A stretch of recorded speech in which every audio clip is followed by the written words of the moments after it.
Vamos abrir, meus irmãos, as Sagradas Escrituras no livro do Apocalipse, capítulo 17. Apocalipse, capítulo 17.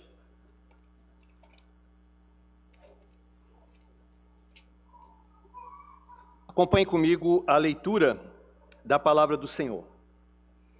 Veio um dos 7 anjos que tem as 7 taças e falou comigo dizendo: Vem, mostrar-te-ei o julgamento da grande meretriz, que se acha sentada sobre muitas águas, com quem se prostituíram os reis da terra, e com o vinho de sua devassidão foi que se embebedaram os que habitam na terra. Transportou-me o anjo em espírito. Só até aqui.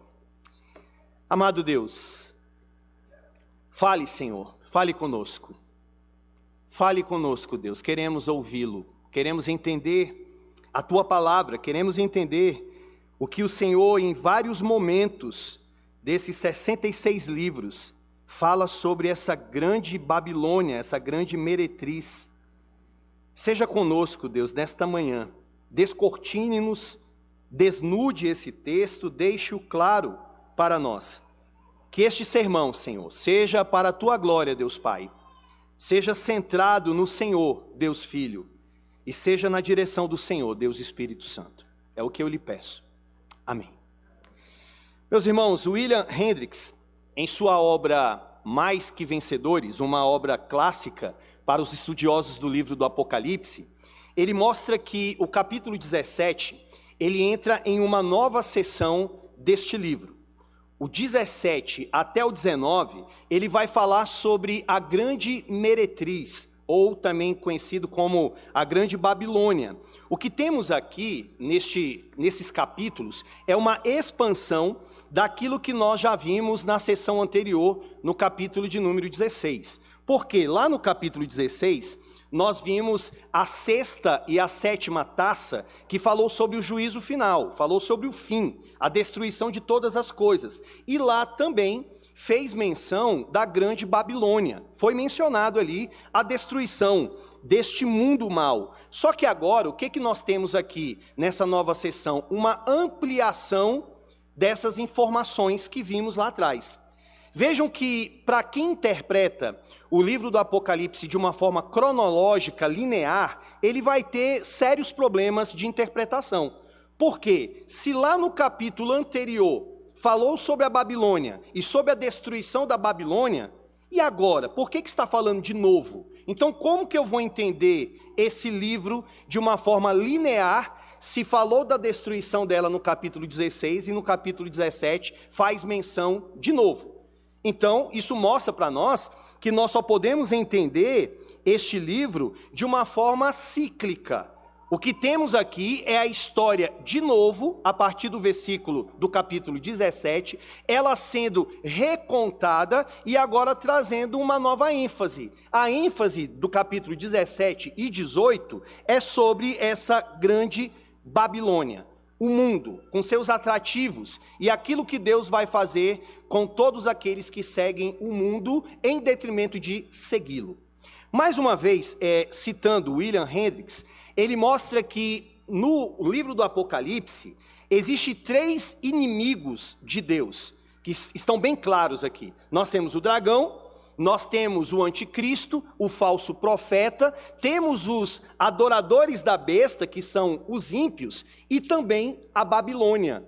Só que até aqui, ou seja, até as exposições que nós já vimos o quê? A destruição dos ímpios, principalmente no sermão anterior, que o reverendo Mateus falou sobre a 6ª e a 7ª trombeta, ficou muito claro o que vai acontecer com esses inimigos de Deus.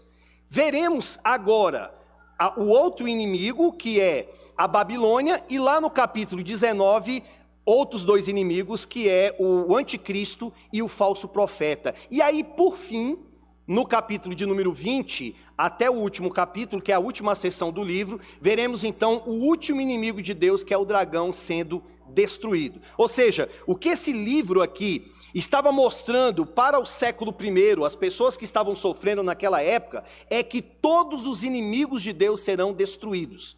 Não ficará nenhum de pé. diante do Deus onipotente, do Deus todo-poderoso.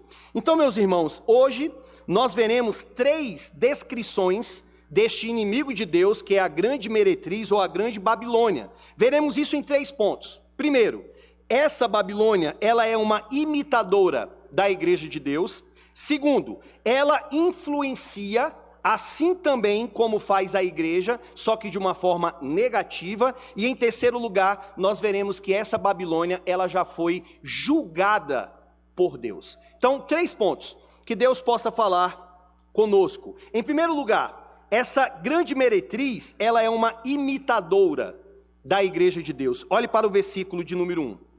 Veio um dos 7 anjos, que tem as 7 taças, e falou comigo, dizendo: vem, mostrar-te-ei o julgamento da grande meretriz, a grande meretriz. João aqui, meus irmãos, nesse versículo, como diz o reverendo Hernandes, ele começa a descrever a grande meretriz, e ele faz isso usando um contraste. Um contraste como? O que ele mostra aqui? Primeiro, existe um contraste entre a noiva do Senhor e essa meretriz. Um contraste entre a igreja verdadeira e a igreja apóstata, a esposa de Cristo e essa grande meretriz. Existe um contraste muito claro aqui para nós. Desde o capítulo de número 12, aqui do Apocalipse, João, ele veio mostrando, ou melhor, Deus mostrou para João, que a igreja do Senhor, ela é descrita como sendo uma mulher. Lembram lá do capítulo 12? A mulher vestida do sol. Não mais aquela mulher como é demonstrada lá em Gênesis 3,15, mas ele mostrou essa mulher em sua glória, vestida do sol, a lua debaixo dos seus pés, a coroa de 12 estrelas na sua cabeça. Então, ela é mostrada em seu fulgor, em sua glória. Mas ela também, a igreja, ela é descrita como uma cidade. A cidade de Jerusalém, a nova Jerusalém. Só que agora, contrastando com isso, vejam que assim também essa igreja falsa, essa grande Babilônia, ela também é descrita como sendo uma mulher. Só que não uma mulher em sua glória, mas uma mulher em seu pecado, em sua decadência. Ela é uma prostituta. É uma mulher que é chamada aqui de uma meretriz. E também ela é descrita como sendo uma cidade, a cidade que é a Babilônia. A Babilônia, meus irmãos, que significa a cidade, ou melhor, aponta para Roma do século I, aquela Roma vistosa, a grande metrópole daquela época, com todos os seus atrativos, que fazia que muitas pessoas se embriagassem, que caíssem em vícios e que automaticamente rejeitassem a Deus. Babilônia tanto aponta para uma cidade literal, lá no Antigo Testamento, a cidade dos caldeus, como também aponta para o pecado, para o mundo, para os atrativos deste mundo, para o mundo caído que se opõe contra Deus. Perceba o contraste aqui. Essa mulher, lá do capítulo 12, interessante que mostra ela em sua glória e mostra que Deus leva esta mulher, que é a sua igreja, para o deserto. E lá no deserto ela é cuidada. E justamente aqui, esta meretriz que quer imitar a igreja do Senhor, ela também é levada para o deserto. O versículo 3 diz: transportou-me o anjo em espírito a um deserto, e vi uma mulher montada numa besta escarlate, besta repleta de nomes de blasfêmia, com 7 cabeças e com 10 chifres. Deus leva a sua igreja para o deserto para cuidar e para alimentar.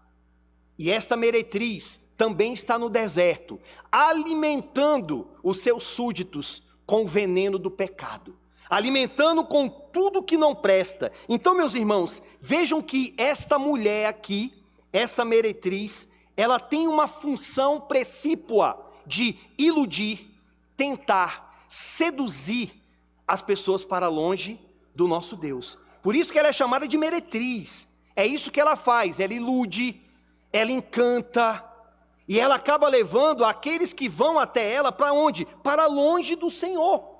E muitas pessoas têm seguido esse rumo.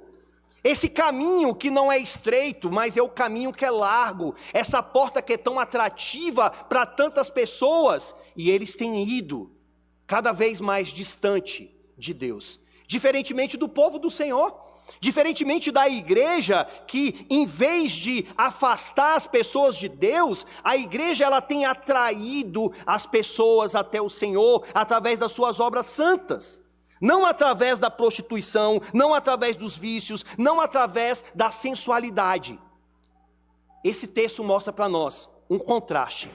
O diabo, ele sempre quis, meus irmãos, imitar ao nosso Deus. Ele sempre foi um imitador. Desde o começo ele quis ser igual a Deus. E vejam que nesse livro aqui, nós temos uma trindade profana, tentando imitar a Trindade Santa.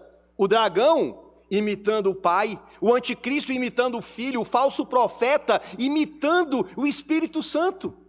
E a Babilônia querendo imitar a igreja do nosso Deus. Agora, o que significa a Babilônia? O que é a Babilônia que esse texto está dizendo aqui, essa grande meretriz ou essa grande Babilônia? Babilônia é um princípio que se opõe a Deus.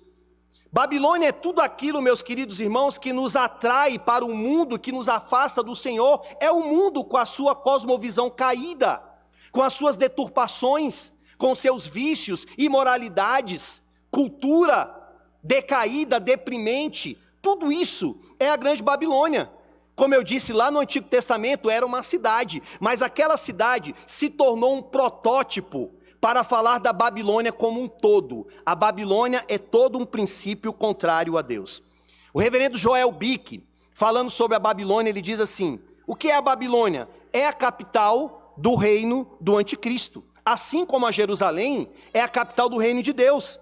Babilônia é o mundo caído, é o espírito anticristão. Então a Babilônia é o mundo caído com seus atrativos. De um lado, meus amados irmãos, nós temos a igreja do Senhor, nesta terra, que é sal, que é luz, que tem uma cosmovisão bíblica. Do outro lado, nós temos um mundo podre, sujo, que seduz as pessoas, e muitos têm ido por esse caminho. Um contraste. Segundo lugar, essa Babilônia, ela influencia também como faz a igreja. Só que ela influencia de uma forma negativa. O texto mostra não somente o contraste entre a mulher, que é a igreja, e essa mulher que é a meretriz, mas mostra que ambos influenciam. Ambos acabam chegando a vários lugares deste mundo. Olhe mais uma vez o texto.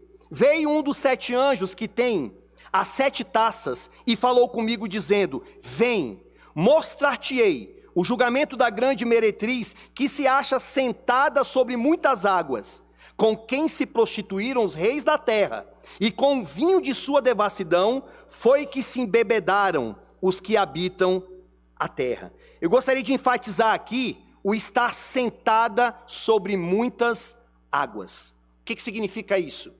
Sentado sobre muitas águas, nós lemos hoje, na leitura oficial, Jeremias 51, versículo 13, que diz: ó tu que habitas sobre muitas águas, rica de tesouros, chegou o teu fim, a medida da tua avareza. Sentar-se sobre muitas águas queria dizer o quê? Babilônia estava cercada por outros povos, por vizinhos. Ela estava então sentada no sentido de que ela que dominava aquelas nações, com a sua cultura, com o seu poderio, com a sua soberania. Então, estar assentado quer dizer que ela comandava, ela predominava sobre todas aquelas outras nações. Vejam que a gente não precisa ter muita dificuldade para entender isso. Basta você ir para o versículo 15 do capítulo 17, que vai explicar o que são essas muitas águas.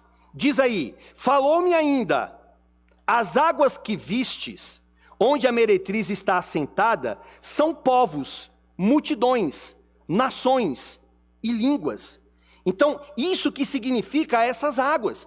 Então quer dizer que a Babilônia, agora voltando para o Apocalipse, no sentido não literal de uma cidade, mas do mundo, ela está assentada sobre toda a humanidade, com seus tentáculos, como se estivesse atingindo cada camada da sociedade.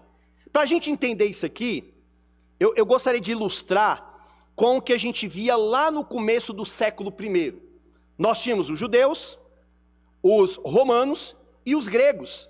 Os judeus com a sua religião, com as suas informações teocêntricas, os romanos com seu poderio bélico e os gregos com a sua cultura. Interessante, meus irmãos, que mesmo que os gregos não chegassem nem perto do poder dos romanos, mas eles tinham um poder muito forte que sobressaía ao poder dos romanos, que era a cultura. Não é à toa que naquela época ficou conhecido como o Império Greco-Romano. Por quê? O helenismo, a cultura grega, ela saiu atingindo todas as camadas do mundo daquela época. A cultura, o estudo, as músicas, tudo foi atingido, os filósofos. Então, eles eram pessoas de alta influência.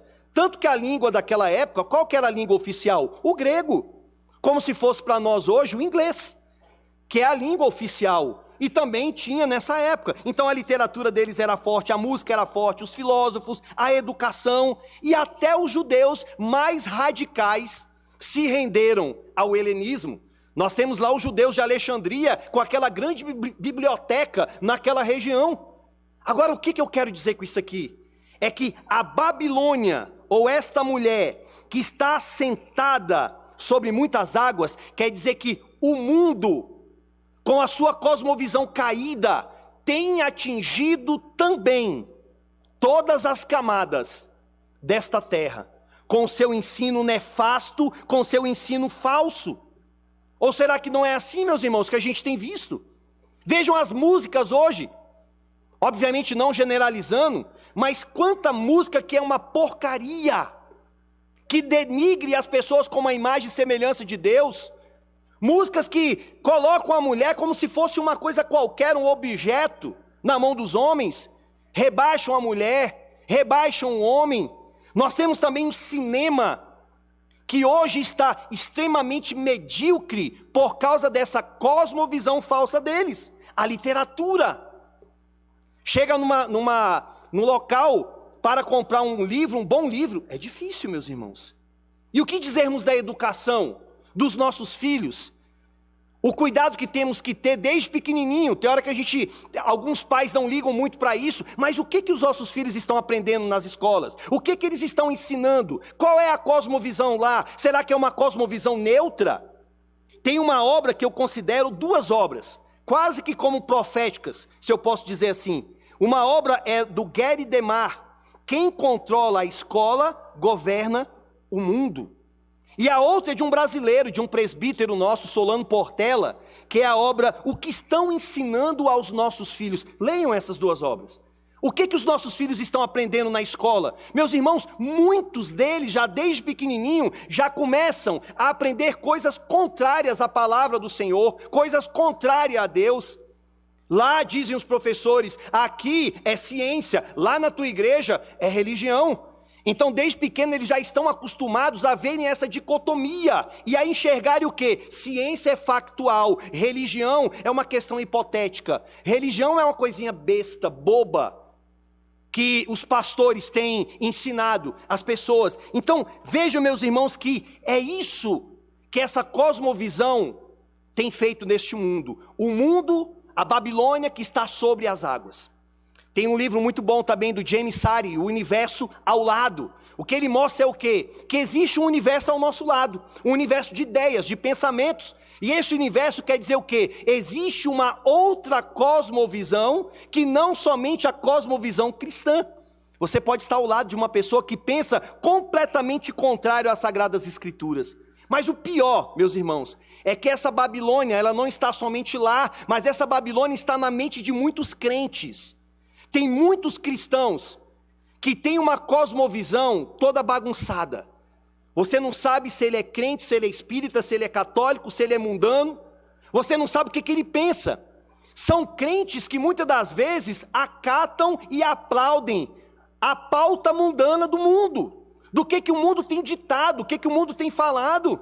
E essas pessoas acabam aceitando isso. Por quê? Porque tem uma cosmovisão diluída, falsa. É a grande Babilônia, assentando-se sobre muitas águas, inclusive na sua mente. se você está assim. Esse texto mostra para nós, meus irmãos, que tem crente que está na igreja, mas que pensa como o mundo. E mostra para nós também que não existe neutralidade em absolutamente nada. Nenhuma coisa desse mundo é neutra. Ou ela glorifica a Deus, ou ela rejeita ao Senhor. Eu me lembro do finalzinho da carta do apóstolo Paulo.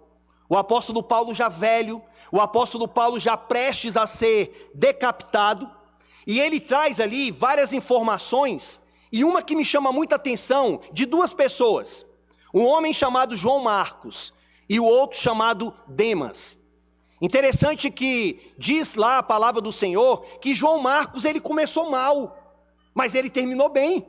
Porque ele começou com alguns problemas relacionados ao próprio apóstolo Paulo, em relação a missões, fazendo missões, e acabou colocando ali alguns embaraços em relação àquele projeto missionário, e Paulo e João Marcos então se dividiram. Mas agora no final da carta do apóstolo Paulo ele fala: traga-me João Marcos, porque ele me é muito útil para o meu ministério. Só que ele também fala de Demas. Demas começou muito bem, meus amados irmãos. Começou com aquele fogo, sabe? Quando o crente começa com aquele ímpeto, aquela empolgação. Mas Paulo diz: João Marcos, ou melhor, Demas, me abandonou, abraçando o mundo mal. Um começou mal, terminou bem. Outro começou bem e terminou mal, abraçou o mundo. Cuidado, meu irmão e minha irmã. Cuidado para que você não esteja entre este homem, principalmente como Demas, que começou bem, mas daqui a pouco, aos pouquinhos foi se afastando das coisas básicas das Sagradas Escrituras e começou a achar que é muito inteligente, que sabe demais, e foi abraçando o mundo, foi comendo as porcarias do mundo. Daqui a pouco, para voltar, é difícil, é só Deus. Muitos começam assim, são tão inteligentes, são tão sábios, que acabam desprezando a palavra do Senhor. Cadê fulano? Cadê ciclano que estava tão empolgado na igreja? Abraçou o mundo mal, com as suas porcarias. Cuidado, meu irmão e minha irmã. Em terceiro lugar, essa Babilônia que quer imitar a igreja, essa Babilônia que tem os seus tentáculos em todas as camadas da sociedade, tem a sua influência, essa Babilônia, ela já foi julgada. Mais uma vez, olhemos para o texto. Veio um dos 7 anjos que tem as 7 taças e falou comigo dizendo: vem. Esse vem aqui é citado lá no capítulo 4, quando Deus mostra para João o Senhor na sua glória, o Senhor no seu trono. Mas agora o Senhor chama, diz: vem, porque ele vai mostrar o quê? O julgamento da grande meretriz. Vem, mostrar-te-ei o julgamento da grande meretriz que se acha sentada sobre muitas águas, e a quem se prostituíram os reis da terra, e com o vinho da sua devassidão foi que se embebedaram os que habitam a terra.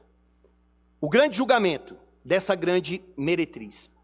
Existem 2 palavras no grego para julgamento: a palavra crisis e a palavra crima. Crisis significa julgamento em andamento, e crima significa uma decisão, um veredito, uma sentença que o Senhor já deu. Agora, qual é a palavra que está aqui? Um julgamento em andamento ou um veredito que Deus já deu? A palavra que é encontrada aqui no grego é a palavra crima, que mostra que essa grande Babilônia, ela não está em um processo de julgamento, mas ela já foi julgada por Deus. Já foi decretado o veredito do Senhor sobre ela, sobre o mundo. É por isso, meus irmãos, que eu quero que você olhe, que no sermão anterior, olha aí o capítulo 16, versículo 17, olha o que diz. Então derramou o 7º anjo a sua taça pelo ar, e saiu grande voz do santuário, do lado do trono, dizendo: feito está. E sobrevieram relâmpagos, vozes e trovões, e ocorreu grande terremoto como nunca houve igual, desde que há gente sobre a terra. Tal foi o terremoto forte e grande. E a grande cidade se dividiu em 3 partes, e caíram as cidades das nações. E lembrou-se Deus da grande Babilônia, para dar-lhe o cálice do vinho do furor da sua ira.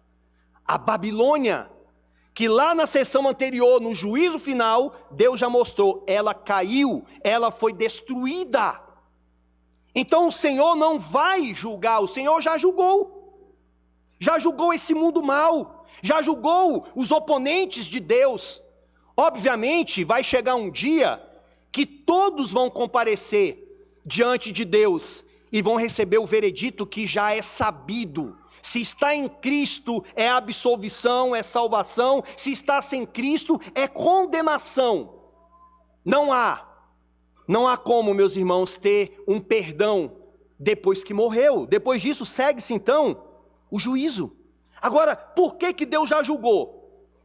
O reverendo Vadislau, na sua obra Todo Mundo Pensa, Você Pensa, ele diz que Deus, ele é a referência de tudo o que existe. A referência de tudo, meus irmãos, de todas as coisas, tudo aponta para Deus. Ele usa até uma ilustração naquele livro falando sobre referência. Ele diz que, numa certa ocasião, um jovem missionário, ele foi para uma tribo indígena lá no Amazonas, e foi passado pelos missionários mais velhos que ele pudesse catalogar os nomes das coisas, né, que os índios tinham ali. Então ele, junto com o outro índio, ele ia anotando ali os utensílios daquela tribo.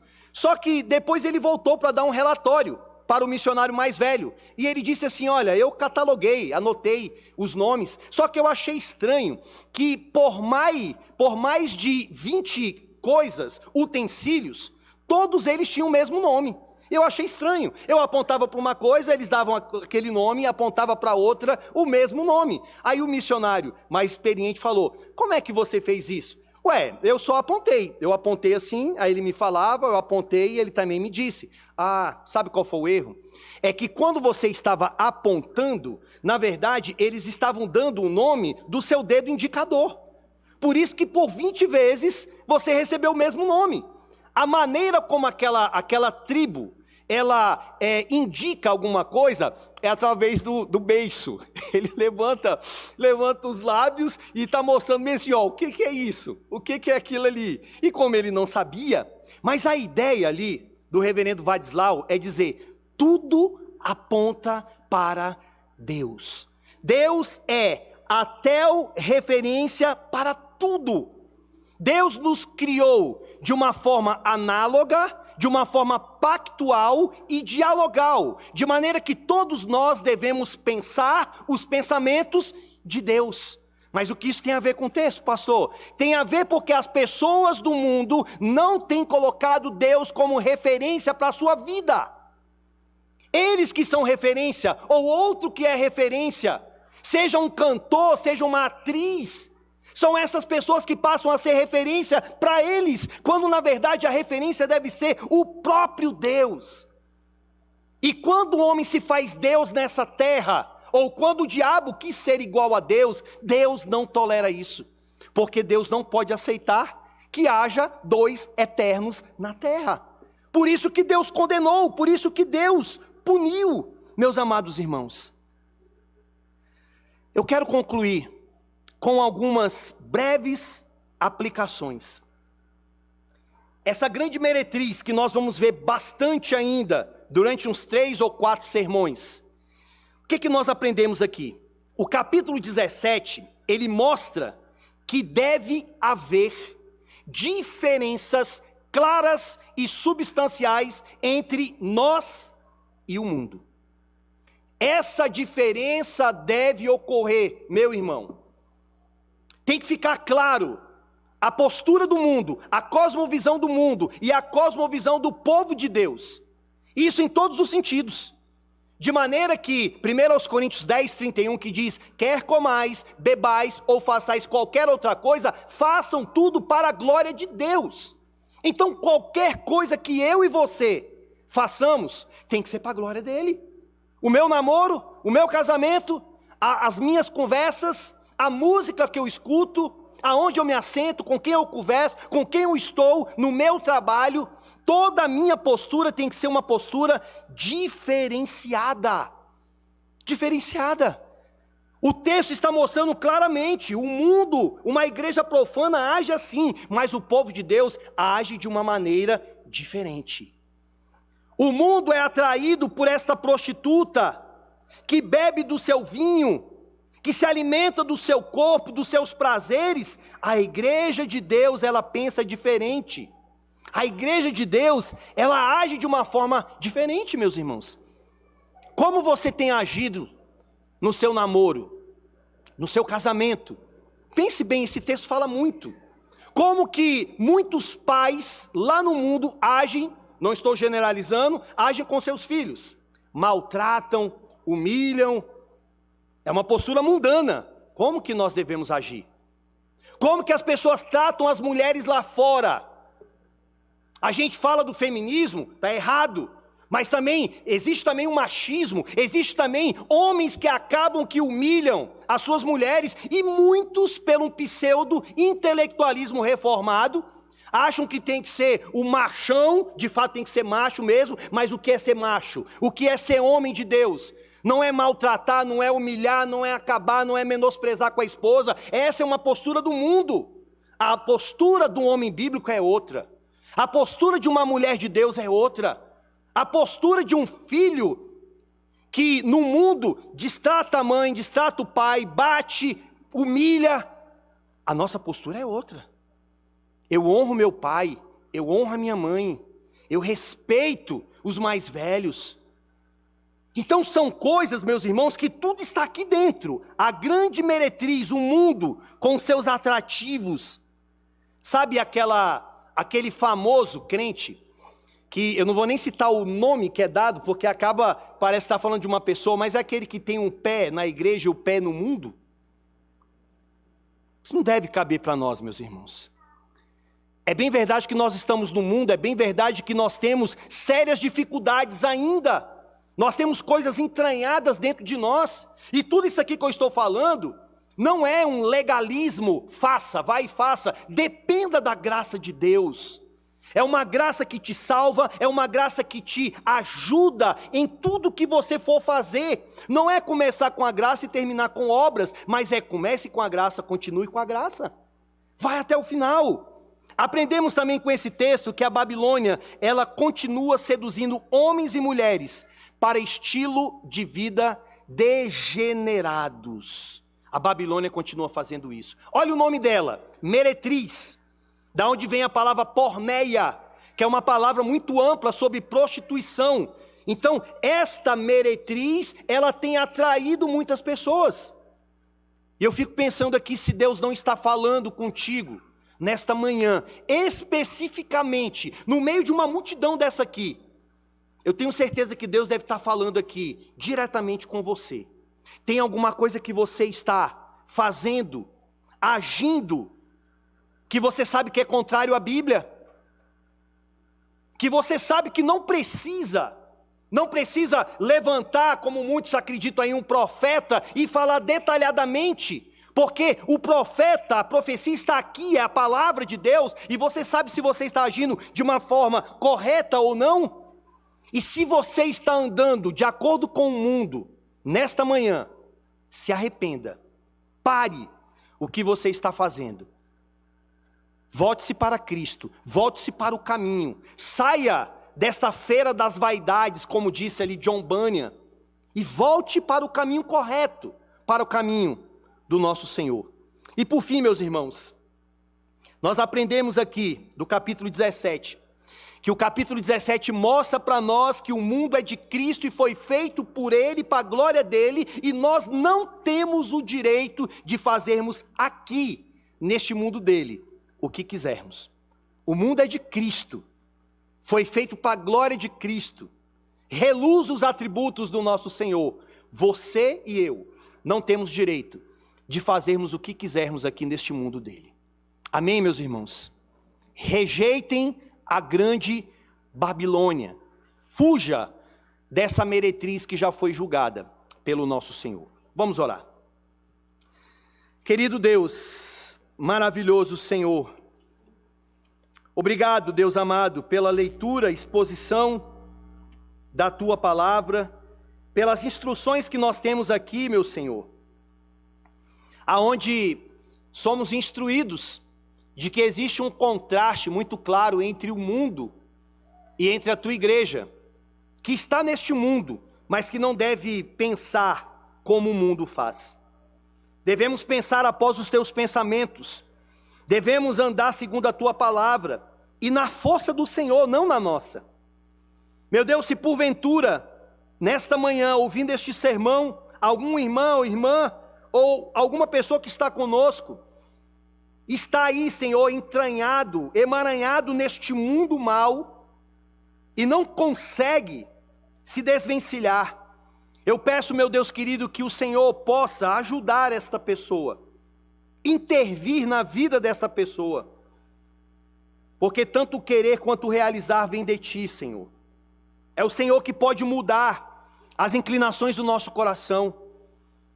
E para aquele crente mais crente, Senhor, que sabe que aquele que está de pé, deve orar para que não caia, deve cuidar disso.